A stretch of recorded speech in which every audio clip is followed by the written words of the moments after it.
Oke, baik Bapak Ibu. Assalamualaikum warahmatullahi wabarakatuh. Waalaikumsalam warahmatullahi wabarakatuh. Alhamdulillahirabbil alamin. Senang sekali ya ketemu sama Bapak Ibu meskipun dari layar kaca aja. Ini adalah pertemuan terakhir ya, di rukol terakhir, modul terakhir ya. Tapi ini bukan pertemuan yang terakhir ya. Semoga kita bisa bertemu di lain kesempatan meski baik dalam situasi daring maupun luring. Oke, Bapak Ibu, sebelum mulai kita berdoa terlebih dahulu ya. Mohon Pak Ferry untuk pimpin doa. Assalamualaikum warahmatullahi wabarakatuh.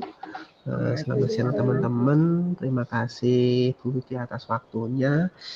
Izin memimpin doa Bapak Ibu semuanya agar pertemuan kita pada modul 3 ini berjalan dengan baik, berjalan dengan lancar, dan doa kita bersama agar kita juga lulus, sehingga kita membersamai CGP lulus, kita juga lulus seperti itu.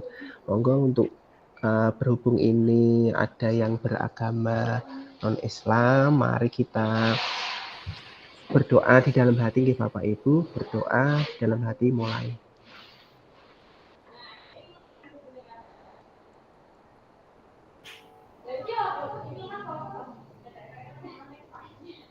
Berdoa selesai. Sampun Ibu, monggo. Terima kasih Pak Ferry ya. Semoga kita diberi kemudahan, kelancaran, kesuksesan ya. Oke, Bapak Ibu masih ada yang di perjalanan ya.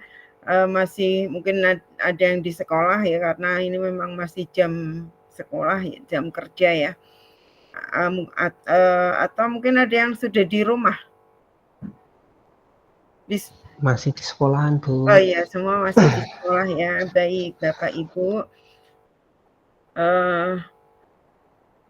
Alhamdulillah. Diskusinya sudah saya lihat ya. Teman-teman ya ada sebagian siang belum muncul. Mungkin di antara Bapak Ibu ini memang banyak ya yang sibuk gitu. Atau tidak sibuk ya super sibuk gitu. Banyak tugas ya. Apalagi ya saya sangat maklum kalau apa itu yang namanya CGP rekognisi itu pasti tugasnya banyak gitu. Jadi harus multitasking ya. Hari ini juga ada yang izin untuk double kegiatan gitu, nggak apa-apa, tapi ya silakan lah. Insya Allah bisa kanan kiri oke gitu. Nggak apa-apa karena terpaksa seperti itu kan, nggak apa-apa. Oke Bapak Ibu, saya akan share screen ya untuk memandu kegiatan ini.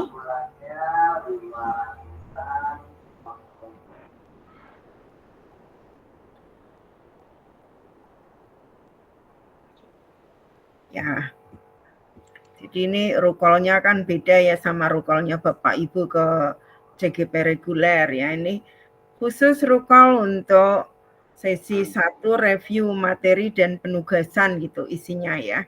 Bukan diskusi pertama gitu. Nah, modul 3.3 ini puncaknya modul gitu ya, pengelolaan program yang berdampak pada murid. Di ini ya, jadi paket modulnya pemimpin pembelajaran dalam pengembangan sekolah. Lalu modul 3.3 ini pengelolaan program yang berdampak pada murid. Lalu sesi 1 review materi dan penugasan ya. Lalu sesi 2-nya nanti Bapak Ibu diskusi secara mandiri ya dengan sesama CGP. Kemudian ini 2 JP 90 menit ya. Kemudian kompetensi lulusan yang dituju, calon guru penggerak mampu mempraktikkan pengelolaan program yang berdampak pada murid. Nah, capaian umumnya mampu mempraktikkan tahapan pengelolaan program sekolah yang berdampak pada murid. Lalu CGP mampu mengembangkan kepemimpinan murid melalui berbagai cara. Jadi kepemimpinan murid itu kalau yang lebih familiar malah mungkin yang bahasa asingnya ya, student agency gitu. Jadi bahasa Indonesianya kepemimpinan murid. Kemudian CGP mampu menunjukkan keterampilan menganalisis data untuk menentukan prioritas masalah dan kebutuhan di sekolahnya, lalu mampu menunjukkan pemahaman mengenai bentuk-bentuk program dan strategi memilih bentuk program yang efektif dan sesuai dengan kebutuhan aspek-aspek dalam pengembangan program, baik formal, durasi kerja, sumber daya, lokasi. Kemudian mampu menerapkan tahapan pengelolaan program yang efektif dan berdampak serta mengevaluasi praktik yang selama ini dijalankan di sekolahnya. Lalu mampu memahami analisis manajemen risiko. Lalu mampu memahami prinsip monitoring dan evaluasi. Materi kita agendanya terbagi dalam ini yang tertayang. Oke, Bapak Ibu sudah berdoa tadi, kemudian nanti ada komitmen belajar. Nah, sekarang saatnya ice breaking ya Bapak Ibu. Apa ada teman-teman yang mau mengajak kita ice breaking sekali-kali gitu dari Bapak Ibu ya? Monggo Pak Joko. Lah ini tidak buka laptop itu, Bu. Oh iya. Siapa yang pakai laptop? Ya kan ice breaking nggak harus pakai laptop juga ya? Ya, itu Bu Cici yang banyak ice breaking. Oh iya, Bu Cici ya, Bu Cici.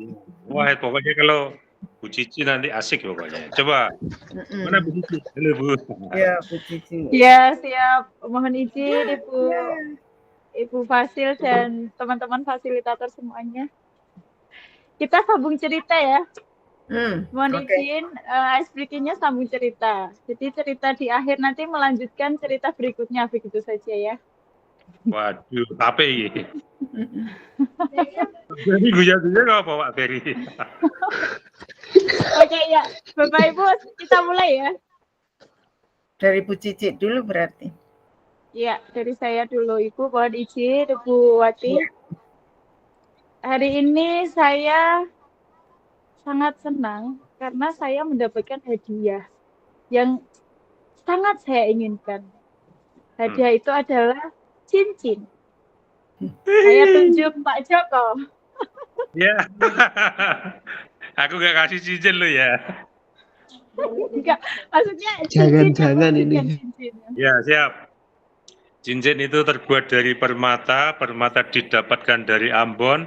Setelah itu yang ngasihkan adalah Pak Ferry.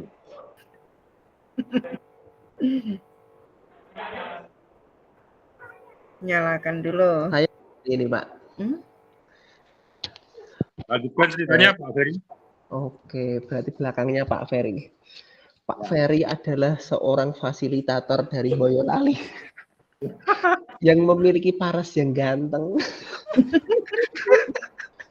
Modus. Dan memiliki 1 orang istri dan 2 orang anak. Dan tempat lahirnya adalah di Salatiga.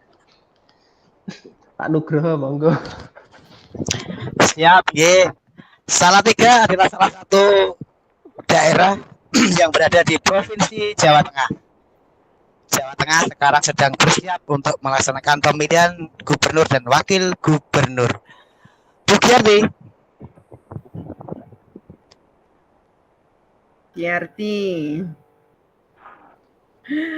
Lewat dulu. Bu Giarti sepertinya lagi ada kegiatan. Oke, Pak Dian.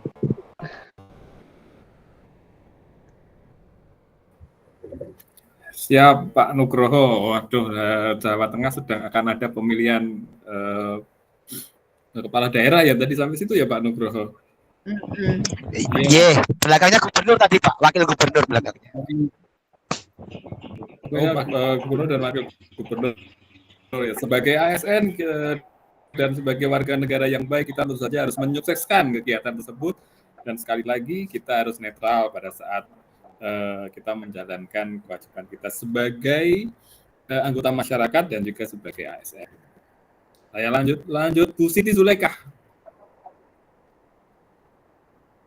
Terima kasih Pak Dian.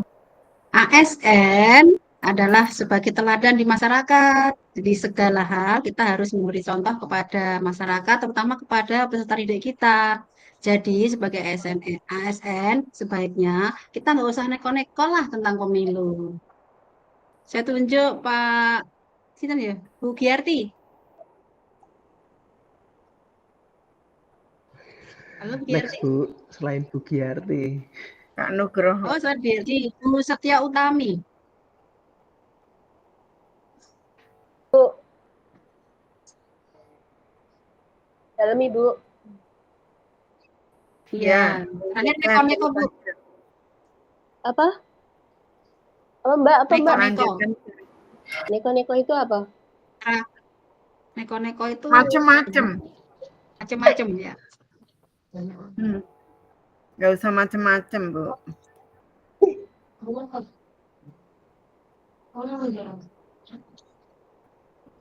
Ya, lanjutkan cerita. Ya, skip dulu Ibu.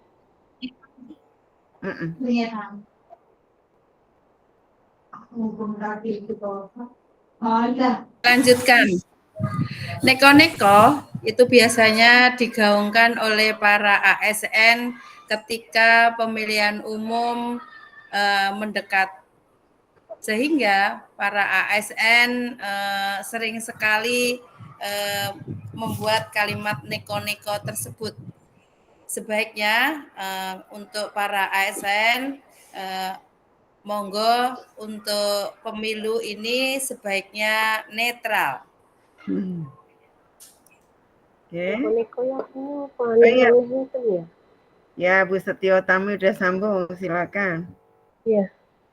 Semua harus pakai neko-neko Ibu? Ya, sekarang melanjutkan netral berarti. Oh, netral. Mohon maaf ini sinyalnya jelek, jadi kameranya kadang ketutup sendiri. Ya, nggak apa-apa. Yang penting bisa. Netral, berarti kita boleh pakai kalimat netral untuk apa saja nih Bunda? Untuk anggota militer, mereka harus netral di kegiatan pemilu di setiap tahunnya. Itu sebuah beban berat atau sebuah hal yang sebenarnya tidak diinginkan juga, karena setiap orang punya hak asasi untuk memilih dan mengeluarkan pendapat. Begitu Ibu. Oke. Siapa yang belum? Khadijah. Sampun, Bu. Oh, sampun. Pak Nugroho juga sudah ya? Sampun. Oke. Sampun, Bu. Terima kasih ya. Mari kita beri reaction untuk permainan ini ya. Terima kasih Bu Cici yang sudah membuat kita mindfulness ya. Jadi lebih konsentrasi gitu, karena tadi terlihat tuh yang belum nyambung ya. Sekarang alhamdulillah udah nyambung semuanya gitu. Jadi intinya belajar itu memang harus nyambung dulu, nanti baru ini ya. Semoga yang saat ini belum nyambung nanti akan segera nyambung tuh ya. Sekarang kita sampaikan dulu komitmen belajarnya ya. Seluruh peserta memiliki kesempatan berpendapat, berpikiran terbuka, saling menghormati. Jika ada satu peserta bicara, yang lain mendengarkan, berpendapat setelah dipersilakan, berpartisipasi penuh tanpa dibarengi kegiatan lain. Ya ini kalau terpaksa ya nggak apa-apa, masa mau maksa-maksa ya. Yang penting semua sukses. Mengikuti sesi kelas dengan perasaan yang gembira. Oke, Bapak Ibu mau ada yang ditambahkan atau cukup? Kalau sudah cukup boleh jempol-jempol. Oke, ya. Oke. Kalau gitu mari kita lanjutkan ya. Jadi kita akan mereview materi pembelajaran ya.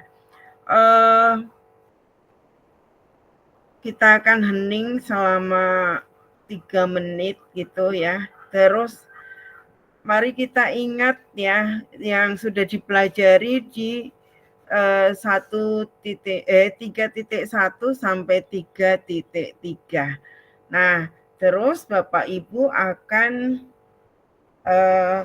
melakukan atau menjawab pertanyaan ya di Padlet gitu. Jadi saya copy dulu Padletnya di sini. Di chat box. Nah, ini Bapak Ibu kita langsung ke Padlet juga nggak apa-apa karena di situ ada pertanyaannya gitu ya. Jadi yang pertama, bagaimana perasaan Bapak Ibu setelah mempelajari ketiga modul dalam paket 3, terutama dengan perspektif peran baru Bapak Ibu. Ya, hampir jadi guru penggerak ya, meskipun Bapak Ibu sudah jadi fasil, pernah jadi PP, tapi kan belum jadi guru penggerak ya. Kemudian pertanyaan kedua, di antara modul 3 ini, materi mana yang paling membekas? Paling berkesan gitu ya, terus mengapa? Kemudian yang nomor 3 dalam modul 3 ini materi mana yang membutuhkan waktu paling lama untuk dipahami, kenapa? Kemudian dalam modul ini materi mana yang paling ingin Ibu Bapak bagikan ke rekan sejawat? Kemudian yang kelima dalam modul ini mana yang materi yang sudah atau akan diterapkan segera ya, ceritakan implementasinya, rencananya secara singkat. Oke. Ya, Bapak Ibu sudah berkumpul di Padlet ini ya. Yang pakai HP bisa saja kok ya. Klik linknya saja menuju ke sini ya. Oke, Pak Ferry, senang gitu ya. Ya, Pak Ferry menjawab. Pertama, silakan Bapak Ibu untuk melanjutkan di semua pertanyaan.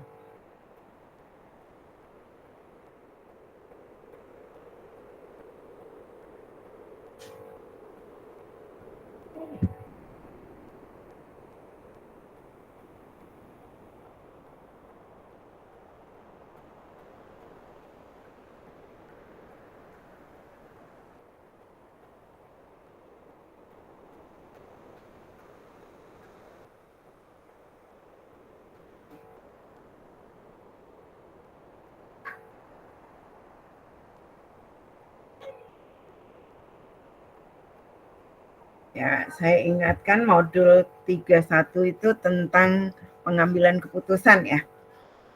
3.2 tentang yang baru saja kita pelajari udah selesai. Tentang pengelolaan sumber daya. Atau apa ya, asset based thinking gitu intinya. Kemudian yang ketiga yang sedang kita pelajari yaitu pengelolaan yang berdampak gitu, pengelolaan program yang berdampak pada murid.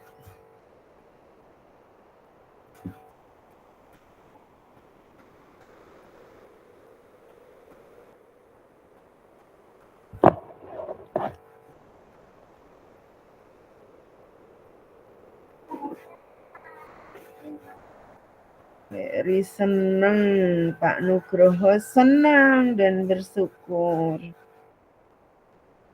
Bu Zul sangat senang, merasa bangga.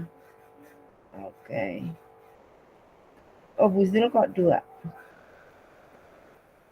soalnya kurang mantap ya, terus ditulis lagi gitu.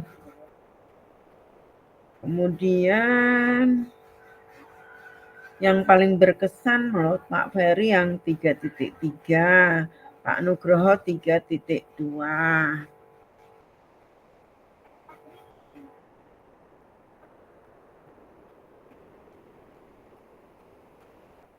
Apa ada yang bermasalah, nggak bisa masuk link? Linknya tolong dikirim lagi, Gunje. Harus kirim lagi ya? Iya. Apa? Saya sudah bisa ngidupin laptop. Oh ya. Bentar.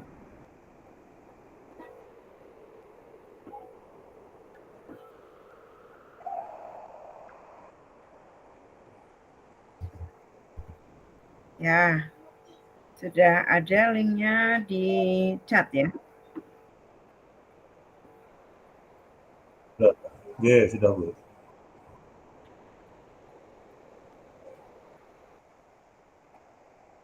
Kalau Pak Dian 32 juga. Pak Ferry 33 yang menarik, yang berkesan ya. Sekarang yang membutuhkan waktu lama untuk dipahami. Pak Ferry modul 31. 31 bulat-bulat ya.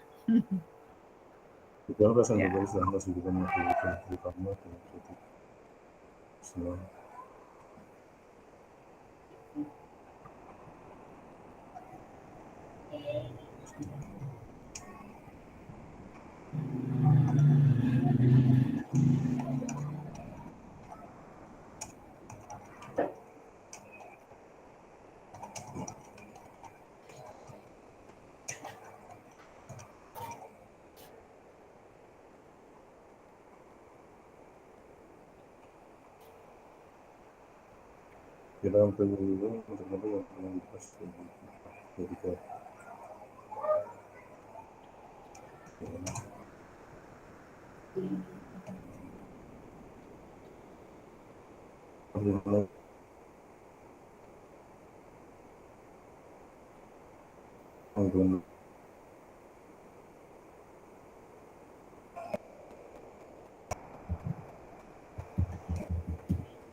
Kak Dian 31 juga.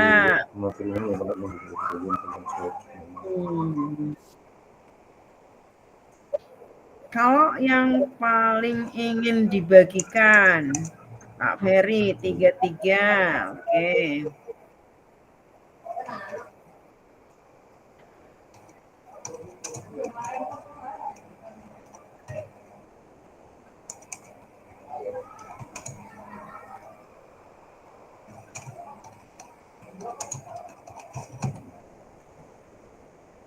Dalam modul mana dan materi yang mana yang sudah akan segera lewat yang sudah selesai sudah. Tiga ya. Di pertanyaan kelima itu dalam modul mana dan materi mana yang sudah atau akan diterapkan segera atau sudah gitu ya. Ceritakan rencana implementasinya, baru akan ya, tapi kalau sudah berarti ceritakan urutannya gitu ya, urutan pelaksanaannya, karena sudah kan bisa saja sudah gitu, tapi Bapak Ibu boleh menjawab baru akan gitu. JH 33 yang ingin dibagikan. 31 juga Pak Nugroho, muncul 33 karena butuh pemikiran merencanakan program. Oke. Pak Dian bagian 33 perlu dan akan ya diimplementasikan ya. Kalau yang disosialisasikan atau dibagikan itu yang ini loh, yang nomor 3. Nomor 4. Nomor 4 itu yang ingin dibagikan yang mana? Kalau nomor 5 yang akan dilaksanakan gitu, atau sudah bahkan ya sudah dilakukan gitu. Yang mana? Oke.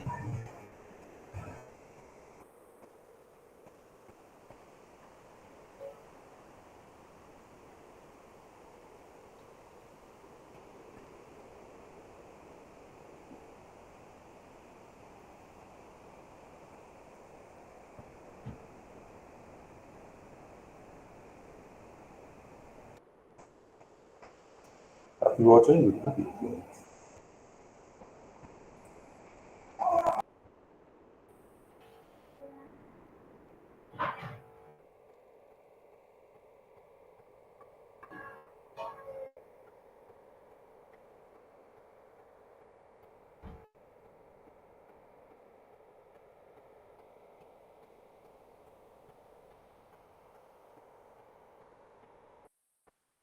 Oke. Ya, 1, 2, baru 2 orang yang menyelesaikan.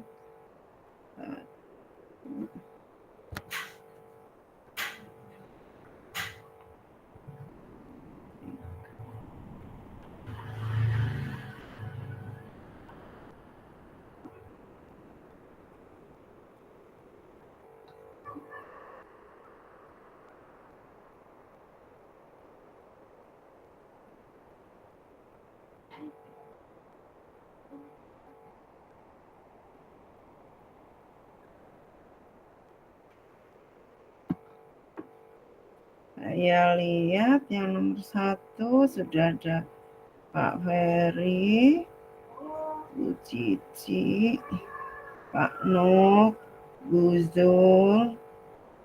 Bu Zul banyak banget nih, 3. Pak Dian, Pak JH. Ini yang nggak ada namanya siapa?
Satu, 2, 3, 4, 5.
Oke, sudah selesai ya?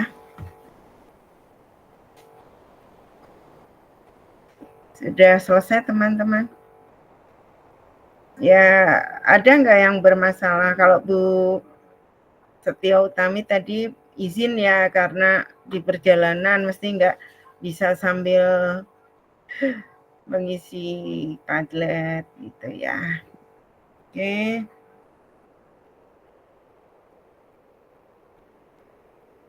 Jadi setelah ini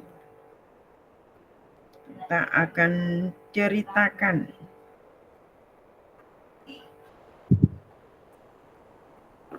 sebelum ini mungkin kita satu persatu dulu ya untuk melihat refleksinya gitu ya.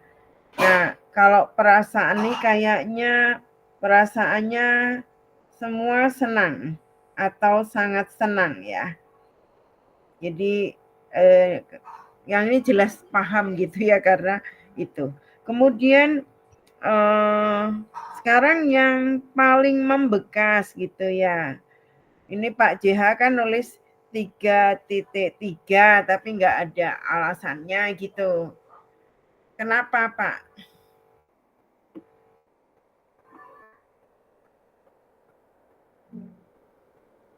3.3 itu karena itu nanti akan selalu membekas di anak-anak Ibu atau di siswa, karena itu dipraktikkan ya, menyangkut tentang budaya positif. Menyangkut tentang jadi terkait positif juga budaya positif di kelas-kelas kita atau di sekolah kita yang menuju Iya betul Bu, yang positifnya. Ya, jadi pengelolaan program yang berdampak pada murid ya. Oke, kemudian kalau yang membutuhkan waktu panjang ini kan Pak Dian menjawab 31 ya. Mungkin bisa disampaikan Pak Dian kenapa 31? Meskipun menurut saya kalau yang 3.1 ini memang butuh butuh proses ya Bun ya, karena terkait dengan paradigma maupun prinsip resolusi, tapi dengan analisis ya, apalagi analisisnya cuma sederhana sih, cuma tentang paradigma benar lawan benar, cuman kadang beberapa teman TGP itu masih sering ini dilema atau Bun, moral, nah itu masih susah membedakan. Jelas maksud Bun mau berbasis apa yang mau kita ambil begitu. Iya. Ini senada ya dengan ada Pak Ferry, Pak JH juga, Pak Nugroho juga. Kalau Bu Zul 3.3 ya, yang dirasa membutuhkan waktu lama. Bu Cici juga 3.1. Bu Rohmi 3.1 juga ya. Jadi memang itu mungkin ilmunya baru gitu ya, termasuk ya. Kadang kita berpikir masa mau memutuskan saja harus melalui 9 langkah gitu ya. Ya, mungkin kita merasa begitu. Ya, kemudian untuk yang kepingin dibagikan, kalau Pak Ferry 3.3, Bu Cici juga, Pak JH yang merasa ingin dibagikan ya. Tapi Pak Nugroho 32, silakan Pak Nugroho sampaikan. Ji Bun, matur suwun Bun.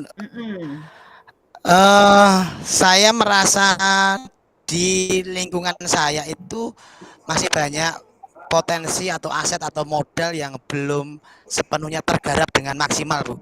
Jadi saya ingin berbagi dengan rekan-rekan terkait bagaimana kita bisa memanfaatkan aset base komoditi tadi, bukan pengembangan komunitas berbasis aset tadi. Aset based thinking. Betul. Iya. Ya, bagus sekali. Jadi memang selama ini orang sering berpikir kekurangan ya. Padahal sebenarnya di diri kita itu banyak kekuatan gitu yang nggak tergali gitu ya, atau mungkin kurang kita syukuri gitu ya. Jadi ini kan sebenarnya modul 3.2 itu bagaimana kita mensyukuri nikmat ya, bukan dengan mengeluh gitu. Itu. Jadi di balik itu sebetulnya ada ajaran yang harus mensyukuri nikmat gitu. Kemudian yang nomor 5 yang sudah itu Pak Dian 33, Pak JH belum. Yang akan gitu kan? Belum ya. 32 Pak Ferry. Guzul 33. Pak Nugroho 32. Sejalan dengan yang tadi ya.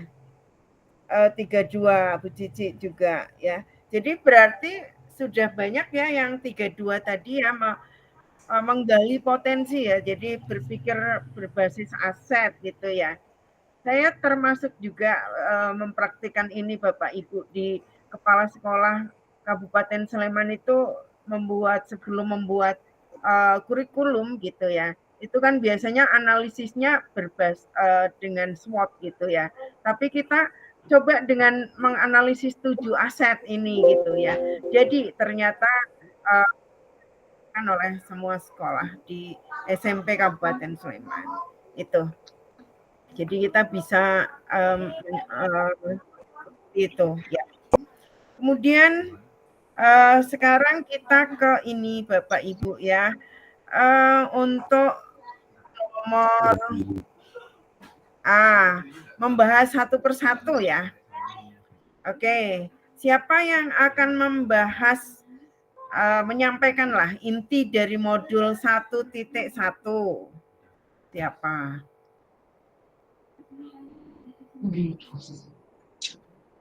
Ya, Bu Zul?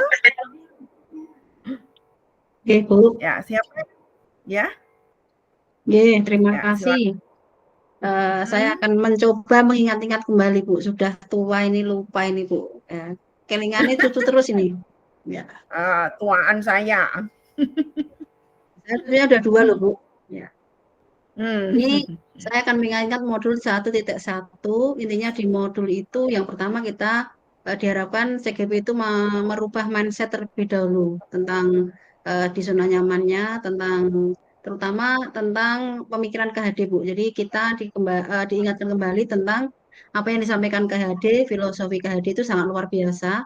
Yang mungkin selama ini kita terlena, yang sebenarnya pemikiran KHD ini kan sudah lama ada, tapi kenapa baru sekarang ini kok digembar-gembarkan ya. Nah ini dengan adanya PGP ini di modul 1.1 itu mengingatkan kita bagaimana kita mengimplementasikan apa yang menjadi filosofi dari KHD, bahwa setiap anak itu memang dilahirkan berbeda, punya bakat minat yang berbeda. Diibaratkan sebagai petani bahwa kita sebagai guru itu hanya menebalkan minat dan bakat yang ada pada siswa. Kemudian apalagi nggih? Modul 1.1 nggih? Yang 3.1 kaitannya dengan KHD yang mana? Oh, 1.1 ya, Bu ya? Saya kira 1.1. 3.1. Jauh amat. Error, Bu. Ini pas double ada tombol juga ini masalahnya, Bu. Oke. Kalau 3.1. 3.1 itu pengambilan keputusan. Ini kita diharapkan sebagai guru yang pertama bisa membedakan antara D5 etika dengan bujukan moral. Jadi intinya kalau bujukan moral itu pasti satunya benar, satunya salah. Itu lebih mengambil satu keputusan. Kemudian kalau D5 etika itu kita dihadapkan pada permasalahan yang dua-duanya benar. Di sana dalam mengambil keputusan supaya kita tidak salah dalam mengambil keputusan itu di sana ada 3 hal. Yang pertama itu berpihak pada murid, kemudian bisa dipertanggungjawabkan. Yang ketiga adalah tidak keluar dari kebijakan universal. Jadi apapun keputusan yang diambil kita berlandaskan 3 hal itu. Kemudian dalam pengambilan keputusan, kita juga harus menggunakan 9 langkah, Bu. Jadi 9 langkah dari 1 sampai 9 itu juga harus kita pertimbangkan, sehingga pada saat kita mengambil keputusan, memang dihasilkan satu keputusan yang berdampak pada murid, dipertanggungjawabkan, dan tidak keluar dari kebajikan universal. Jadi itu yang saya ingin sekali di sana, Bu, sangat menarik. Begitu, Bu. Oke, terima kasih Bu Zul, bagus ya. Oke, lanjut sekarang yang 3.2, siapa yang mau menyampaikan? Saya, Bun. Pak Ferry, silakan. Pak Dian tadi kelihatannya, Bu. Mati. Oh, saya. Monggo Pak Dian. Baik. Ada Pak Dian. Saya Pak Ferry. Jadi monggo jenengan, Pak. Ya, Pak Dian. Pak Dian lebih duluan. Siap. Makasih Pak Ferry atas waktunya dan Bu Basil. Baik, di modul 3T2 ini memang menarik ya, karena kita belajar tentang bagaimana asset based community development atau ABCD, bagaimana kita mencoba untuk berpikir pendekatannya adalah pendekatan berbasis aset berdasarkan kekuatan yang kita miliki. Yang pertama yang harus kita pahami adalah ekosistem terlebih dahulu, baik biotik maupun abiotiknya. Kemudian bagaimana kita bisa membedakan mana yang karakteristik defisit berbasis defisit ataupun berbasis aset, berbasis kekurangan atau berbasis kelebihan. Karena kebanyakan Bapak Ibu guru ini kalau diberi tantangan terkait dengan program, biasanya yang dilihat adalah kekurangannya terlebih dahulu.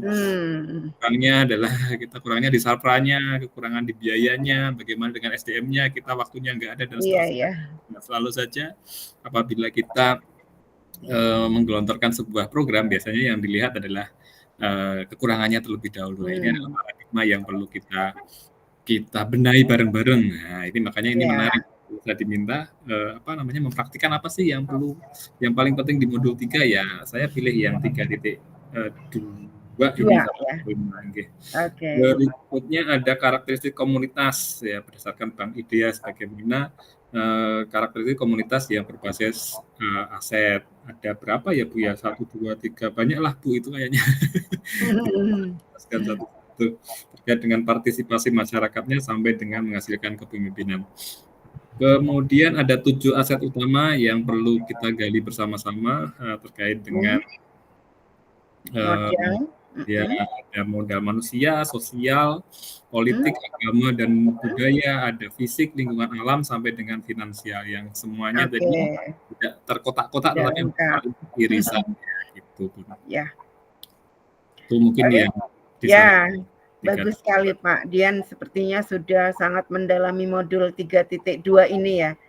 Ada nggak Bapak Ibu yang punya pengalaman menarik gitu tentang 3.2 gitu? Apakah mungkin saya tuh setelah belajar ini kayak berubah gitu. Mungkin ada pengalaman yang lain. Kalau Pak Dian sudah jelas ya, beliau sangat tertarik gitu dengan modul ini, bahkan ingin dibagikan ke orang lain. Ada? Masih di 32? Ya, Pak Ferry. Masih mati. Masih mute ya. Belum ada suara. Mohon maaf Bu. Sudah Bu. Sudah ini Bu. Ngapunten ini sudah siang, jadi saya rasa tadi udah tak klik ternyata belum Bu.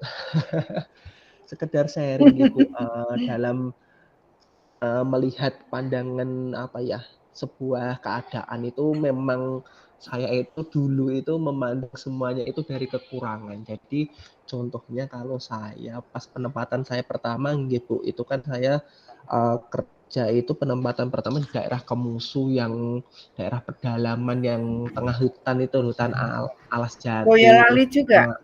Iya Bu, Boyolali, tapi bagian utara paling pojok. Pedalaman gitu. Iya, yang Kedung Ombok Bu. Lebih pedalaman mana sama itu daerah Sangge Klego itu? Tuh ya pedalaman sana. Pedalaman saya Bu. Saya pernah KKN di sana. Iya, saya itu perjalanan dari rumah itu PP 100 kiloan lebih, Bu. Jadi kalau saya itu melihat sekolahan saya yang dulu itu pertama memang saya melihat itu, wah banyak kekurangan di situ, terus keadaan keadaan wilayahnya seperti itu, masyarakat desa yang jangankan dia itu memikirkan pendidikan, Bu. Dia itu mau makan saja masih mencari dengan keras seperti itu, harus bekerja dengan ekstra, membuat areng atau mencari ubi-ubian seperti itu. Jadi mungkin dengan belajar ini saya menjadi lebih terbuka lagi terhadap potensi mana yang saya bisa kembangkan seperti itu. Ketika saya memang pertama berada di sana itu saya mau melangkah saja bingung ini mau saya apakan, saya ajarkan pembelajaran itu juga sulit, yang mau saya kembangkan apa itu masih bingung, Bu. Kalau sekarang alhamdulillah saya udah pindah di Ampel itu daerahnya sudah cukup kota, Bu. Jadi saya rasa sebenarnya materi ini itu ketika saya dapatkan dulu itu mungkin saya dapat mengobati gundah gulana saya seperti itu. Jadi tidak gundah gulana ya. Iya. Sayangnya baru sekarang ya. Kalau dulu itu sekarang iya, kalau dulu itu mau ngapain, nggak ada internet di sana gitu kan, jadi mau melangkah aja bingung, Bu, mau ngapain gitu. Jadi intinya ini merupakan materi yang sangat bagus sekali, Bu. Ya. Terima kasih Pak Ferry, ini refleksi yang sangat bagus ya. Di modul 32 memang banyak ya pelajaran yang bisa dipetik. Nah, oke, kita beralih ke modul 3.3. Siapa yang mau menyampaikan hasil belajar dan mempraktikkannya? Boleh lo cerita pengalaman memfasilitasi juga. Jadi cerita dari CGP Bapak Ibu juga boleh. Tapi kalau 3.3 pasti belum ya. Silakan, siapa mau cerita tentang modul 3.3 yang katanya tadi ingin dibagikan juga. Siapa Pak? Pak Nugroho, silakan. Nggih, matur suwun Bun. Izin sharing saja nggih Bun. Terkait dengan modul 3.3 ini. Ini sebetulnya saya juga tertarik Bun, karena saya dari pengalaman pribadi ketika dulu saya masih sekolah di tingkat SMP atau SMA atau mungkin SD. Itu kan dulu saya pribadi itu mengikuti berbagai kegiatan atau program yang ada di sekolah itu ya tujuannya hanya sebatas menggugurkan kewajiban, Bu. Jadi sekolah ada program, ada kegiatan ya kita sebagai murid, saya sebagai murid saya ikut gitu aja menggugurkan kewajiban. Tapi setelah saya mengeksplor modul 3.3 ini perspektif saya terkait dengan program kegiatan bagaimana bisa menumbuhkan student agency tadi, Bu. Jadi kepemimpinan murid benar-benar dihidupkan. Di situ ada choice-nya, ada voice-nya, dan juga ada ownership-nya itu juga benar-benar dihidupkan, Bu. Jadi ini menjadi semacam motivasi bagi saya pribadi, Bu, ke depan dalam membuat sebuah program, entah itu ekstrakurikuler atau intrakurikuler ataupun kokurikuler. Harapannya ya murid itu benar-benar mereka merasa memiliki program itu, mereka merasa punya tanggung jawab, tidak hanya sekedar seperti saya dulu waktu sekolah ya Bu, hanya menggugurkan kewajiban, hanya ikut-ikutan saja gitu. Jadi nurut aja ya sama guru ya, dulu itu. Gitu. Dari saya mungkin itu Bu. Oke. Bagus sekali ya. Jadi pengalaman Pak Nugroho ini jadi sadar gitu ya bahwa murid itu kan punya potensi sebenarnya ya, seperti yang disampaikan KHD gitu. Oke, jadi kita mungkin dengan modul-modul ini jadi apa ya, lagi ngeh gitu ya kalau bahasa Jawanya gitu. Dulu nggak kepikiran begitu, sekarang jadi punya pikiran seperti ini. Nah, kalau yang jadi konsep utama modul 31 itu bagaimana sekolah sebagai institusi moral dan nilai-nilai kebajikan universal itu kemudian kita kenal ada dilema etika dan bujukan moral gitu ya, itu harus kita bedakan betul karena itu benar-benar beda gitu ya, jangan sampai bujukan moral dianggap dilema etika gitu. Nah, kemudian ada 4 paradigma dilema etika gitu ya. Ada CGP tanya, ada nggak paradigma lain? Ya mungkin ada gitu, tapi yang sedang kita pelajari menurut ilmu yang diberikan di modul ini memang 4 ini. Kemudian 3 prinsip pengambilan keputusan ya. Mungkin orang ada yang seringnya gitu berpikir berbasis rasa peduli, tapi ada yang sering pakai logika gitu ya, dia suka berpikir berbasis hasil akhir atau berbasis peraturan. Kemudian yang berikutnya kita sudah belajar 9 langkah pengambilan dan pengujian keputusan ya, sampai kita menguji benar salah ya, uji legal, regulasi, intuisi ya, halaman depan koran, lalu uji panutan atau idola. Nah, ini semua di langkah keempat ini untuk melihat benarkah itu benar-benar dilema etika atau bukan gitu ya. Kalau bukan dilema etika, berhentilah kita di 4 ini. Ini modul 3.1 ya. Kemudian di modul 3.2 pemimpin dalam pengelolaan sumber daya ya. Benar kita sekolah sebagai ekosistem ya. Kemudian ada pendekatan berbasis kekurangan dan berbasis aset ya. Tentunya kita memilih gitu.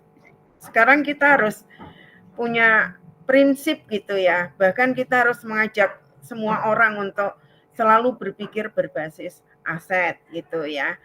Saya menyamakan orang yang berpikir berbasis aset itu orang yang selalu mensyukuri nikmat. Apa yang sudah ada kita syukuri, kita manfaatkan, kita berdayakan ya. Bukan selalu berpikir kekurangan ya, serba mengeluh dan sebagainya. Kan seperti itu ya. Karena ketika kita berpikir mensyukuri nikmat, maka nikmatnya akan ditambah ya. Sebaliknya kalau kita tidak mensyukuri gitu ya, maka ya lama-lama itu gambarnya kan semakin dalam gitu ya. Oke, kemudian ada pendekatan berbasis aset ya seperti ini, kemudian ada berbagai aset ya, kita sudah mengenal 7 model utama aset yang bisa digali gitu. Jadi seandainya Bapak Ibu kepala sekolah atau besoknya akan jadi kepala sekolah, sebenarnya ketika kita menganalisis karakteristik sekolah gitu ya, itu bisa melalui 7 model utama ini. Tidak harus selalu menganalisis berbasis SWOT gitu ya. Kalau SWOT itu berarti melihat kekurangan juga gitu. Ini lebih bagus gitu Bapak Ibu. Oke, kemudian di 3.3 pengelolaan program berdampak pada murid. Nah, ini kan Bapak Ibu akan membuat gambaran umum ya, sebuah kegiatan yang mempromosikan suara, pilihan dan kepemilikan murid. Jadi tadi yang disampaikan ya ada jadi suara ya atau voice, choice dan ownership gitu ya. Jadi bagaimana kita membentuk anak supaya dia itu punya peran begitu ya. Bahkan loh Bapak Ibu sekarang itu membuat pembelajaran saja di kurikulum Merdeka itu dalam merancang tujuan, kemudian membuat kegiatan pembelajaran, assessment, itu anak-anak dilibatkan gitu untuk untuk merumuskan bareng gitu. Sampai seperti itu ya. Ini di formalnya gitu ya. Belum lagi kalau itu P5 gitu ya. Atau ekstrakurikuler, dia juga harus memilih gitu ya. Atau mengusulkan begitu.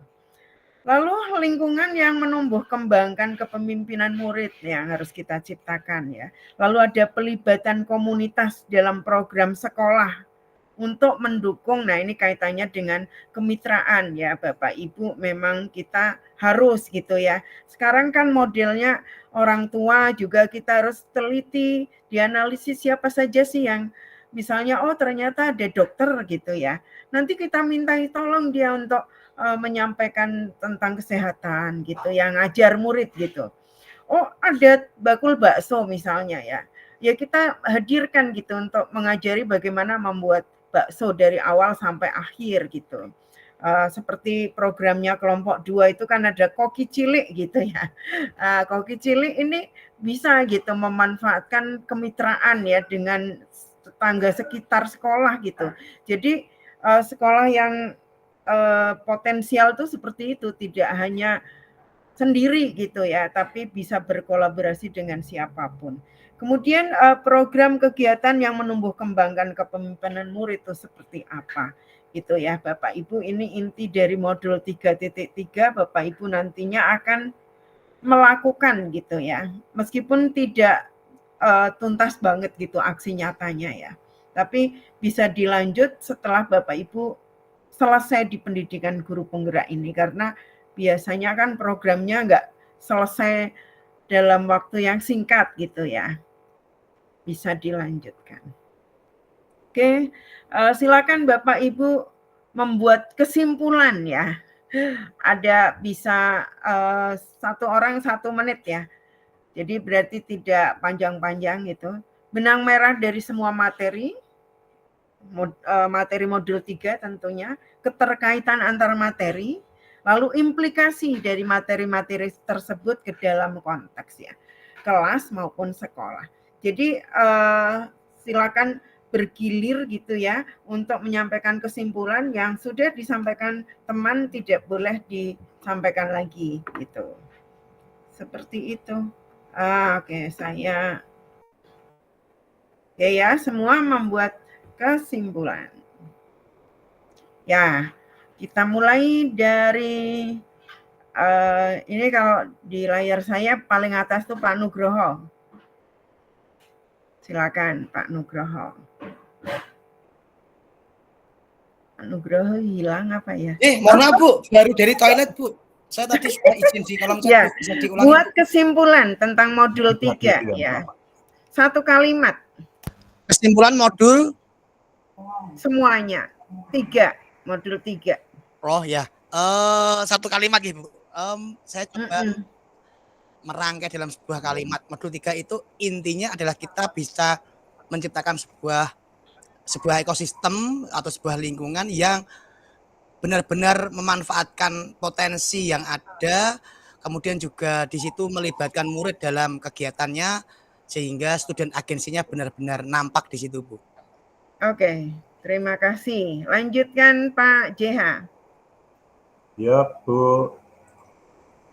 Untuk kesimpulan modul 3 itu bagaimana kita bisa membahas pengorganisasian kelas melalui penataan, kemudian pengelompokan belajar murid, dan disiplin kelas untuk mencapai tujuan pembelajaran yang efektif dan meningkatkan keterampilan, juga nanti akan berdampak berkelanjutan di dalam kita belajar atau melaksanakan budaya positif, atau istilahnya di 3.3 itu kalau boleh saya mengambil istilah student agency. Ya, student agency tadi. Kepemimpinan yang berdampak pada anak atau pada murid. Ya, oke. Terima kasih. Oke, bagus. Ini mengaitkan dengan modul sebelumnya ya, nggak apa-apa. Ya. Pak Ferry? Dinyalakan dulu Pak Ferry. Oh, Bu, 1 kata untuk modul ini adalah sebuah keputusan atau sebuah program harus kita pikirkan apa yang kita punya, dan kita juga perlu memikirkan siapa yang terlibat dan apakah dia mau untuk terlibat, seperti itu. Oke, berarti 1 kalimat ya, bukan 1 kata ya. Pak Dian. Ibu, 1 kalimat Bu. Baik Bun, untuk modul 3, saya melihat bagaimana sebagai pemimpin pembelajaran, seorang guru penggerak harus bisa berpikir secara holistik, baik itu pada saat memutuskan sebuah permasalahan yang berpihak kepada peserta didik maupun pada saat mengembangkan atau mengajak komunitasnya untuk meraih menuju visi misi menggunakan pendekatan berbasis aset. Itu Ya. Bun di modul 3. Oke. Bu Zul. Terima kasih Ibu. Saya akan menyampaikan kesimpulan dari modul 3, yaitu dalam pengambilan keputusan, kemudian sumber daya yang ada di sekolah, dan pengelolaan program merupakan 3 elemen yang saling terkait satu dengan yang lain, saling mempengaruhi dalam upaya meningkatkan kualitas pendidikan yang ada di sekolah.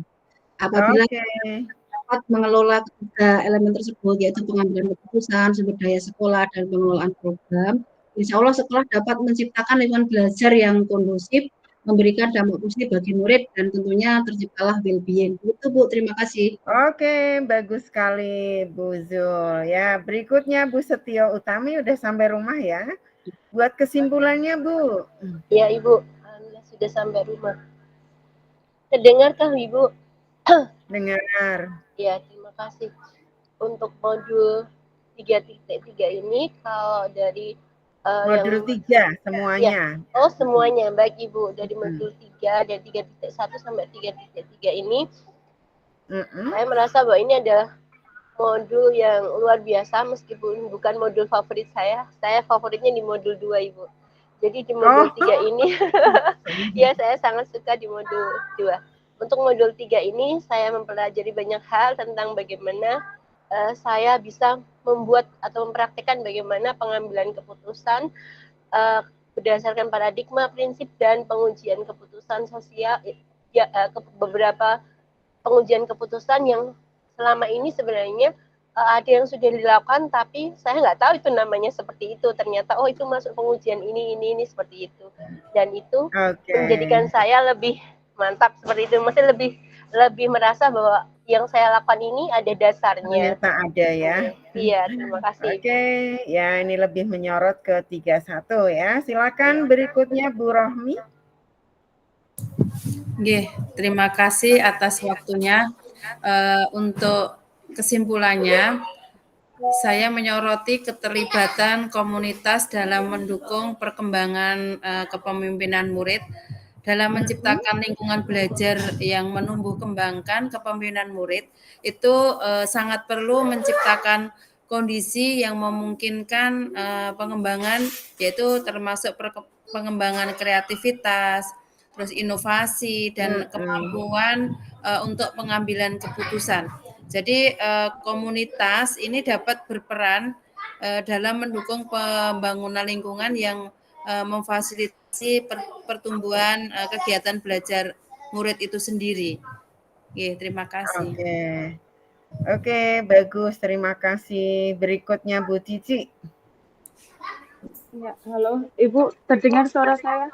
Terdengar. Bu ya, Cici mohon izin kesimpulan. Ya, kedua karena saya takut di sini sinyalnya kurang stabil Ibu karena mendung. Daerah Boyolali pinggir juga ini. Ya, mohon izin Ibu, kalau kesimpulan dari saya itu menjadi pemimpin itu perlu bijaksana dalam hal apapun, menentukan kebijakan sebijak-bijaknya Ibu dalam mengelola sumber daya secara maksimal, berikut dengan 7 aset yang ada di sekolah itu, manusia, dan mengelola yang di bawah-bawahnya, berikut dengan mengajak anak dalam mampu menjadi student agency itu untuk pendidikan yang lebih maju. Itu saja dari saya. Oke, ya semangat ya semuanya. Oke, Bapak Ibu sudah ya semuanya. Kita akan beralih ke review penugasan ya. Ini kepentingan Bapak Ibu ya untuk agar dapat melakukan tugas-tugas berikutnya ya. Sekali lagi, bentar.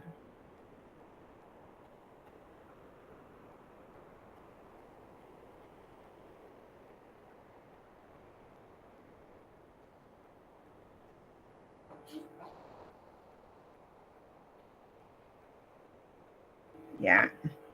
Yang pertama, untuk ruang kolaborasi ya, Bapak Ibu akan melakukan tugas ruang kolaborasi itu besok ya.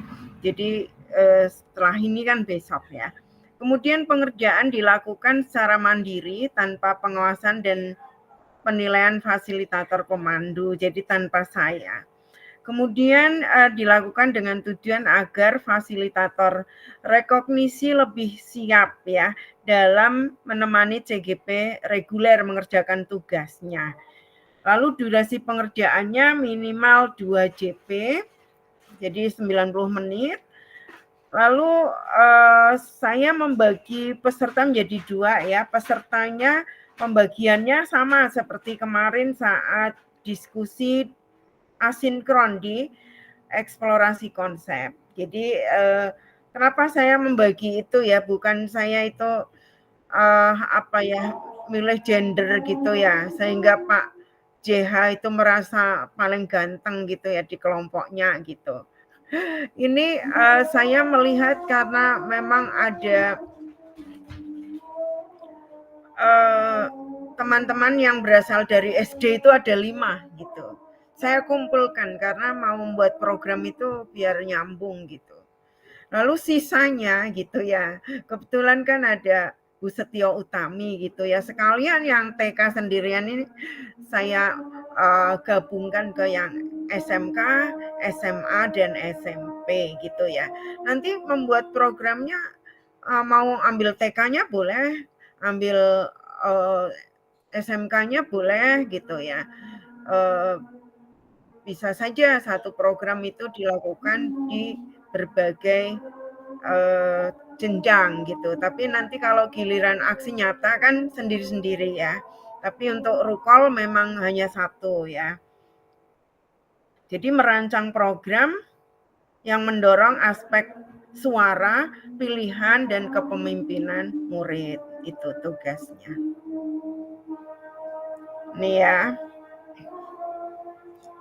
Bapak Ibu sudah mulai kerja ya. Kalau kemarin belum diskusi, tolong dilanjut ya diskusinya di eksplorasi konsep. Nah, itu bisa dilanjut gitu di ruang kolaborasi.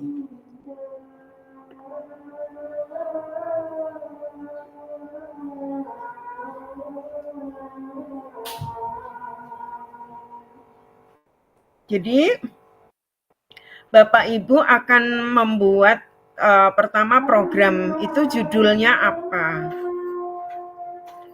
Ditulis secara deskriptif tapi singkat dan jelas gitu. Ini kan sulit ya. Deskriptif tapi singkat dan jelas gitu. Biasanya kalau deskriptif tuh panjang gitu, tapi ini singkat jelas tapi deskriptif. Terus ada ringkasan kegiatannya gitu. Nah, ini lebih panjang daripada judul ya.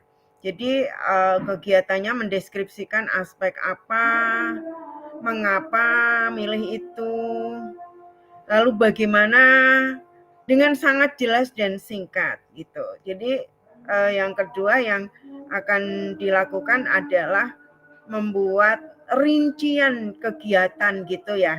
Jadi semacam aspek apa, mengapa milih itu ya, kayak latar belakangnya ya.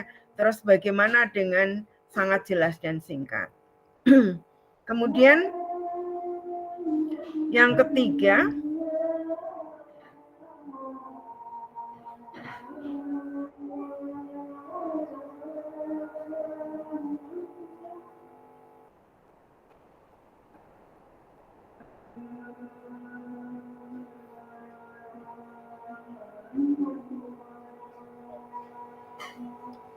ya, jadi suara, pilihan, dan kepemilikan murid gitu ya, ini adalah berisi ringkasan program kegiatan yang mendeskripsikan rencana untuk mendorong aspek suara.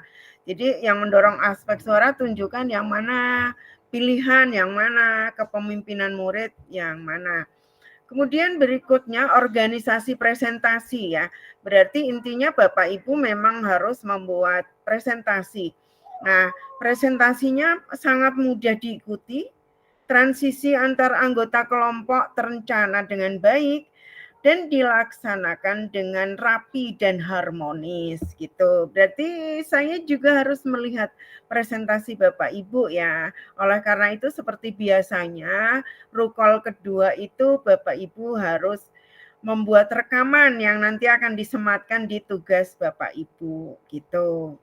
Karena saya kan nggak bisa menilai, walaupun saya memang tidak diwajibkan untuk ikut gitu ya. Kemudian ketepatan waktu pengumpulan tugas. Ya, kita sepakati berapa hari Bapak Ibu, karena saya lihat di LMS tuh nggak ada due date-nya gitu ya, tapi kan ada penilaian yang due date gitu. Jadi saya berniat untuk mendiskusikan dengan Bapak Ibu gitu. Kira-kira selesai kapan? Ini tugasnya masih bareng-bareng ya Bapak Ibu. Jadi Bapak Ibu membuat bareng gitu, terus dipresentasikan besok gitu. Ya, berarti bisa saja besoknya malam gitu ya, supaya ada waktu untuk membuat gitu. Untuk dipresentasikan di depan kelompok lain gitu. Kan kelompoknya cuma 2, jadi dipresentasikan, didiskusikan. Mungkin dapat masukan dari teman kelompok lain. Tuh ya. Nah, ini rubriknya secara lengkap. Tadi kan sama ya, cuman itu ringkasnya. Jadi Bapak Ibu setiap bikin tugas itu melihat rubrik itu penting ya Bapak Ibu. Jadi ini sama ya. Judul programnya itu yang paling kanan yang dilihat ya. Ditulis deskriptif, singkat, jelas. Ini rubrik secara apa ya? Lengkap gitu. Kemudian untuk ringkasan programnya, ringkasan mendeskripsikan aspek apa, mengapa itu dan seterusnya. Sama dengan yang tadi, cuman ini ada pilihan-pilihan, milih yang nilainya lebih sedikit boleh gitu ya. Tapi kan konyol begitu ya. Kalau yang dilihat ya yang sebelah kanan semua ya. Jadi 100 gitu nilainya. Tuh seperti itu untuk rukolnya ya. Kemudian ke aksi nyata ya, saya enggak menyampaikan tentang ini sesuai PPT-nya, tidak dijelaskan tugas demonstrasi kontekstual dan koneksi antar materi ya. Bapak Ibu bisa melihat langsung di LMS petunjuknya. Kalau kurang paham boleh ditanyakan. Nah sekarang yang aksi nyata ya, ini benar-benar Bapak Ibu akan melakukannya. Jadi pertama Bapak Ibu membuat rancangan tindakan gitu ya, dengan format yang ada di slide berikut. Kemudian saya akan memberikan umpan balik terhadap rancangan tindakan. Nah ini kan saya tunggu gitu ya. Boleh terkadang ada yang tidak di LMS tapi di WA kan gitu ya. Terus minta persetujuan. Kalau sudah oke, lanjut gitu. Jalankan aksi nyata dengan mewujudkan perubahan kecil dari apa yang sudah dipelajari dengan menerapkan tahapan bagja gitu. Lalu menunjukkan perubahan kecil dari apa yang sudah dipelajari melalui produk atau portofolio yang kedua. Nah, ini rancangan tindakannya Bapak Ibu ya. Jadi jangan lupa ini judul modulnya ditulis ya. Kemudian nama pesertanya Bapak Ibu ya. Lalu jadi menurut Bapak Ibu ini judul modul apa judul program ya? Kalau judul modul kan ini belum ada programnya, jadi yang dimaksudkan itu judul program gitu ya. Karena kalau judul modul kan sama, padahal kita lihat di kotak-kotak ini nggak ada ya. Nggak ada judul program, jadi modulnya 3 tapi subjudulnya itu judul program gitu aja ya. Jadi misalnya tadi ya koki cilik gitu, atau tadi kan spekulasi gitu, nanti diberi penjelasan gitu. Ada latar belakangnya gitu, latar belakangnya apa gitu, kenapa bikin itu gitu ya. kemudian tujuannya apa gitu. Nah, kemudian tolok ukurnya apa untuk keberhasilannya. Nah, lini masa tindakan ini ada apa ya, jadwal-jadwal gitu ya, dari persiapan sampai terakhir. Lalu dukungan yang dibutuhkan apa saja, bahannya, alatnya, pihak yang dibutuhkan ya, mitranya atau siapa saja yang ingin dilibatkan begitu. Seperti itu. Jadi sekali lagi judul modul dulu ya nggak apa-apa ya, pengelolaan program berdampak pada murid, tapi terus ada subjudulnya gitu ya. Subjudulnya itu ya programnya Bapak Ibu gitu. Ya, kan judul tadi saja jadi penilaian ya, masa judulnya nggak ada gitu. Seperti itu Bapak Ibu. Ini karena aksi nyata itu sudah enggak kayak rukol gitu. Kalau rukol kan satu untuk semua. Kalau ini di sekolah masing-masing ya Bapak Ibu. Nah, jadi waktunya itu 1 minggu ya untuk mengimplementasikan tahapan buat pertanyaan dan ambil pelajaran gitu ya. Jadi implementasikan, lakukan tindakan dan rencana-rencana yang telah dibuat sebelumnya ya. Ini ada format baja gitu ya. Coba kita lihat. Jadi formatnya seperti ini, belum kelihatan ya, lagi proses.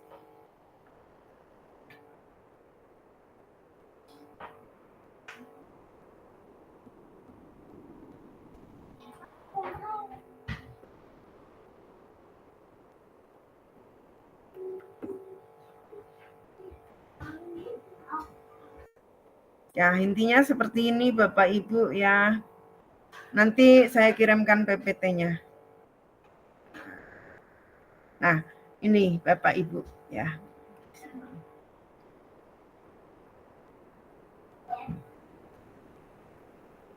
Ada ini ada tahapan-tahapan baja gitu ya. Tapi Bapak Ibu enggak semuanya gitu, enggak sampai akhir gitu. Oke, seperti ini nanti bisa dilihat lebih cermat lagi. Nah, kemudian berdasarkan implementasi atau tindakan yang telah dilakukan tersebut, lihat kembali pertanyaan yang telah dibuat di tahapan B, buat pertanyaan ya. Analisislah untuk melihat apakah pertanyaan tersebut masih relevan, lakukan perbaikan atau penyesuaian. Setelah dilakukan penyesuaian, jika memang diperlukan, lanjutkan implementasi tahapan berikutnya yaitu A, ambil pelajaran.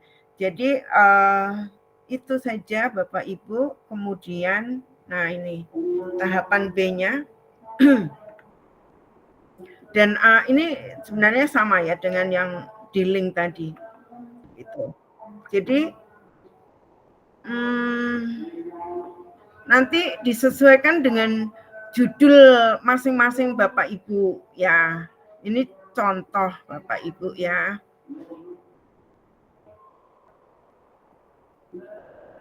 Contohnya seperti ini. Jadi kalau langkahnya kan umum sama ya. Silakan Bapak Ibu dicermati dulu.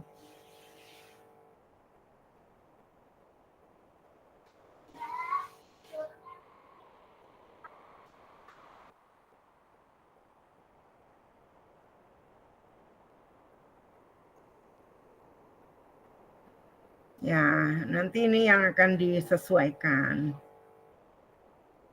Oke. Nah, selama menjalankan aksi nyata, buatlah sebuah catatan refleksi di setiap akhir tahapan, yaitu tahapan B dan tahapan A. gunakan format 4P ya, seperti Bapak Ibu membuat refleksi, yaitu peristiwanya apa, perasaannya bagaimana, pembelajaran yang didapat apa, dan penerapan ke depan bagaimana. Jadi saat membuat catatan refleksi tersebut, seperti di bawah ini. Jadi fact ya, itu deskripsi singkat untuk aksi nyata yang sudah dilakukan, latar belakangnya, lalu yang dilakukan alasannya gitu. Kemudian perasaannya ya, silakan ungkapkan perasaannya. Pembelajarannya gitu. Lalu penerapan ke depan. Nah, ini Bapak Ibu, dari situ dokumentasikanlah proses yang terjadi dalam bentuk video. Lalu unggahlah video tersebut ke YouTube dan PMM Anda gitu ya. Melalui bukti karya, menunya bukti karya. Kirimkan tautan video yang telah diunggah di YouTube Anda dan screenshot tangkapan layar bukti Anda telah menambahkan video tersebut ke PMM pada menu bukti karya sesuai petunjuk di bawah gitu ya. Kemudian aksi nyata Ibu Bapak akan dinilai dengan menggunakan rubrik penilaian berikut. Nanti ada di slide berikut. Catatan refleksi diberi nama mengikuti format ini ya. PGP 11 Jateng gitu ya, apa Boyolali. Terus Joko Haryanto, terus kode modul 33 aksi nyata gitu. Jadi ikuti petunjuk ini. Nah, jadi gini Bapak Ibu kan membuat aksi nyata ya. Tapi yang dinilai itu bukan aksi nyatanya ya, tapi refleksinya gitu ya. Jadi refleksinya yang dinilai yaitu bagaimana Bapak Ibu menuliskan peristiwa atau fact gitu ya. Nanti kalau sangat baik ya, level 4 itu kalimat yang digunakan untuk mendeskripsikan peristiwa dan fakta itu sangat jelas. Pembaca dapat membayangkan peristiwa yang telah terjadi secara jelas.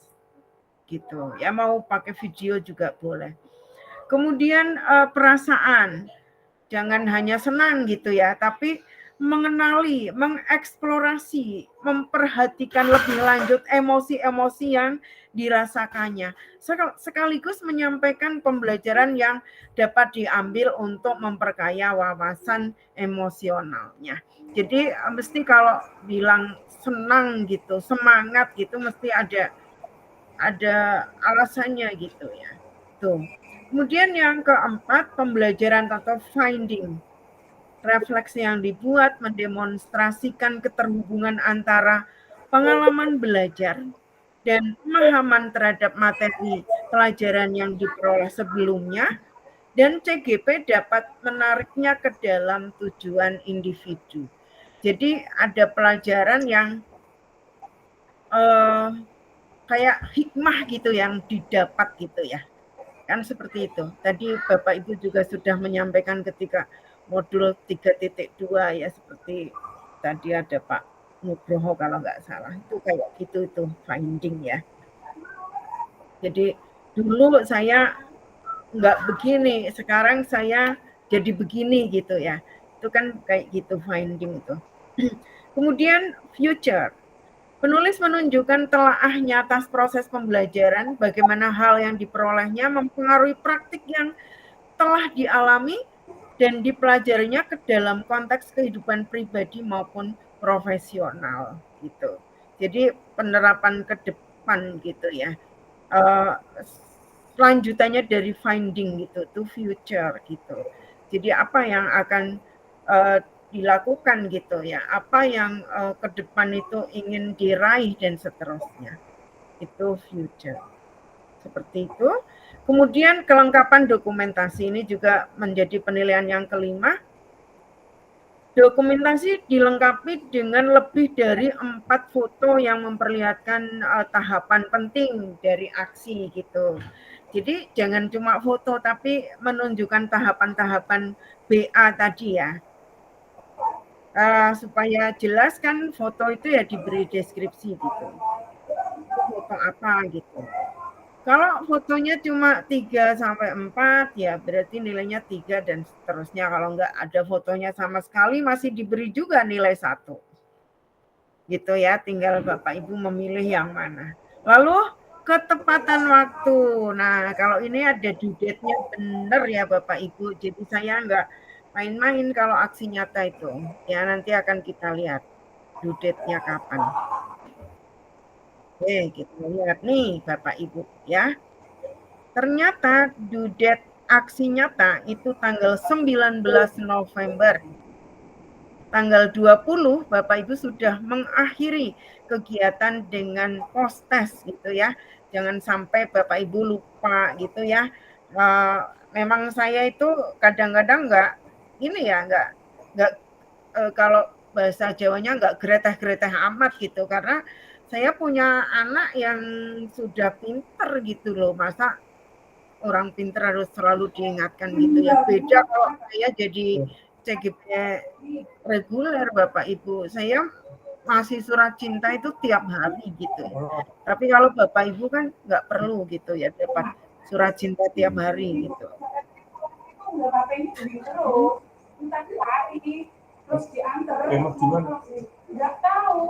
Gimana Pak Joko? Dimatikan dulu dong. Pak Joko.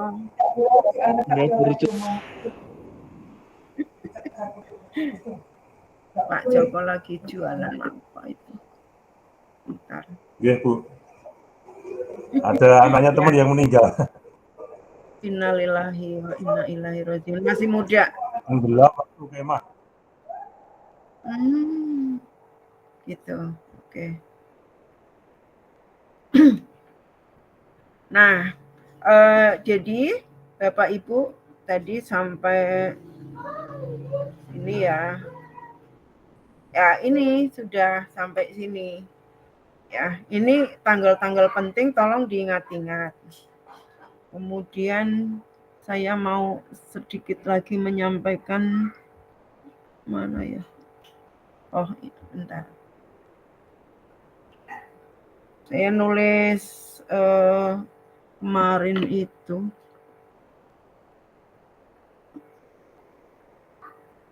Nah, sama kok. Mau nunjukin ini loh Bapak Ibu. Saya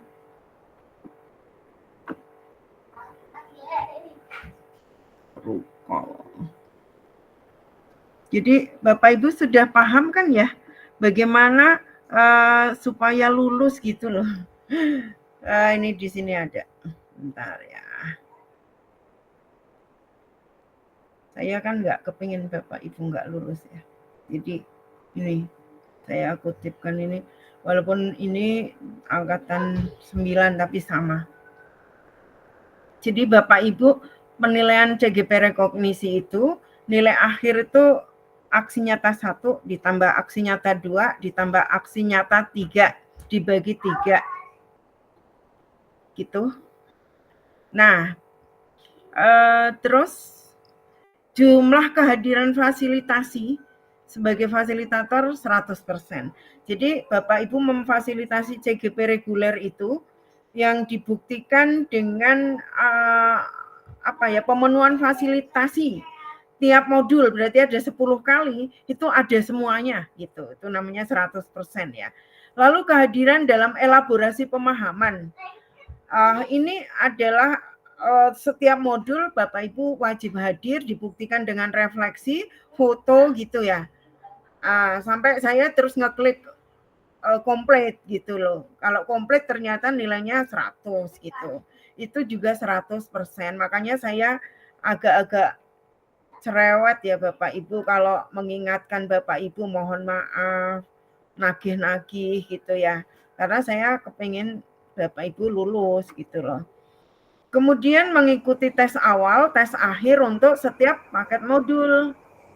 Lalu memperoleh nilai akhir paling rendah 70 atau predikat minimal cukup gitu ya. Nilai akhir tuh semuanya gitulah, aksi nyata lah ya. Jadi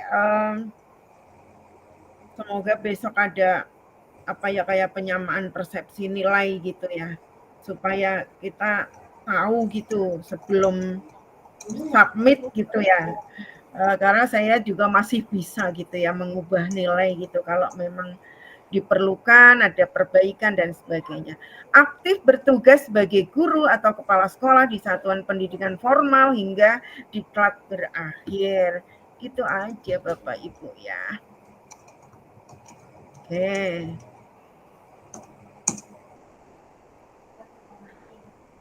Gimana Bapak Ibu? Sepertinya sudah jelas ya tugas-tugasnya. Nanti kalau kurang jelas lanjutannya di WA ya. Atau ada yang ingin ditanyakan? Aja, Bu. Ya. Cukup ya? Baik. Oke, saya PPT-nya di-share Bu Wiji.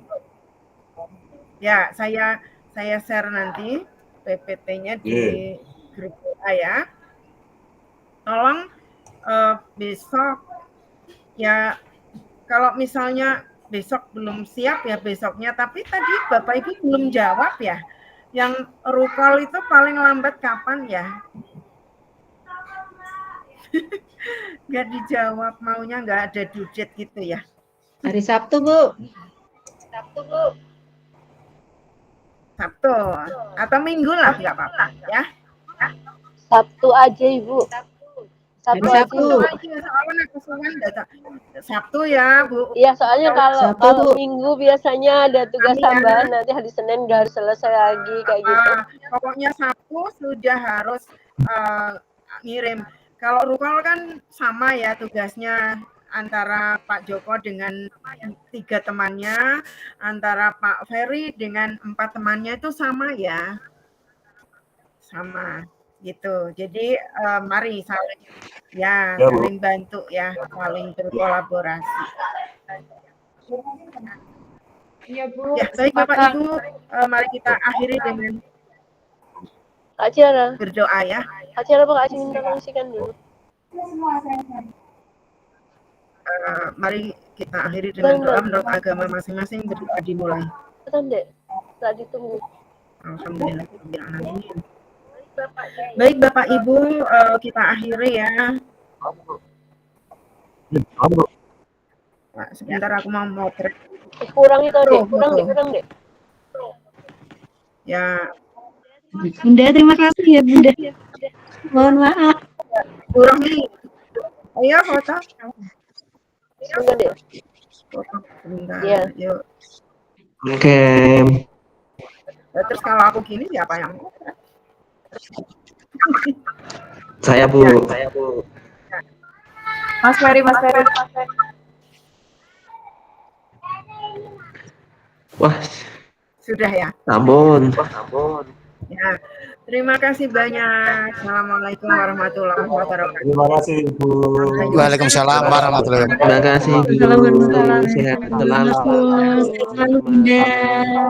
Matur suwun Bu. Ya.